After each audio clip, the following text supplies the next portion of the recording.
Hello, good afternoon. Dahil walang magawa ang Lola Bells, mangunguha tayo ng bayabas. Ito, oh, ang dami ng bunga.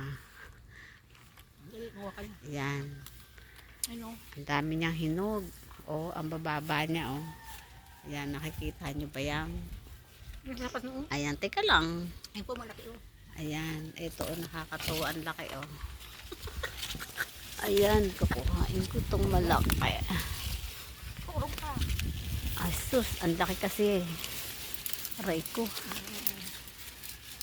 Ang laki-laki kasi ng Lola Bells, kaya hindi ko kayang abutin. Sus, Mariosep. Teka, hindi yan. Tinulungan na ako ni sister.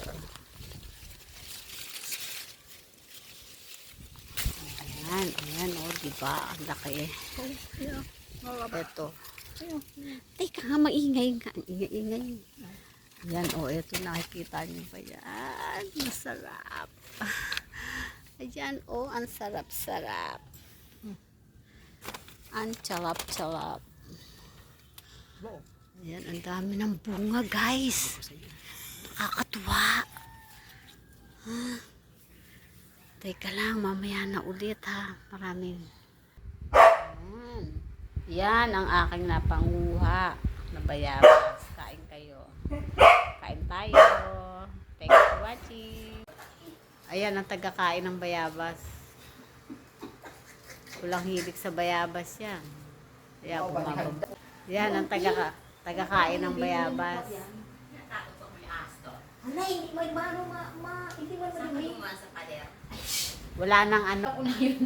Yung dalawa naman yan. Ikaw nga. Wala mo kasi salito. Yan ang tagakain na to, oh. Yan, nakikita nyo ba yan? Alam mo, yung dala ko, ako mas malaki na una nakuha ko, ano ko nakuha ko. Yan. Nakikita mo ba yung hiniwalay niya? Siya, lalapangin niya yan, oh.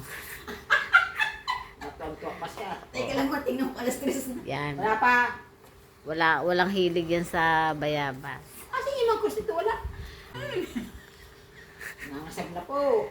Ngasab na. Lambot. Masarap din, tamis, kahit na lambot na tamis. O, diba? Yan. Walang Kaya hilig tinawag sa... ka, katagang kuhanan kung magkano. Walang hilig yan sa bayabas. Kaya niya naman, tumagano ko simbahan ako pa ng dalawa. Kasi, mga apat na araw, malaki yung iwanan namin doon. Bababa lang. Yung kinayay na? Kasi yung kinabing doon sa binibing, doon alam mo kay Bing. Yung may puro ng tuba. Tuwa, diba?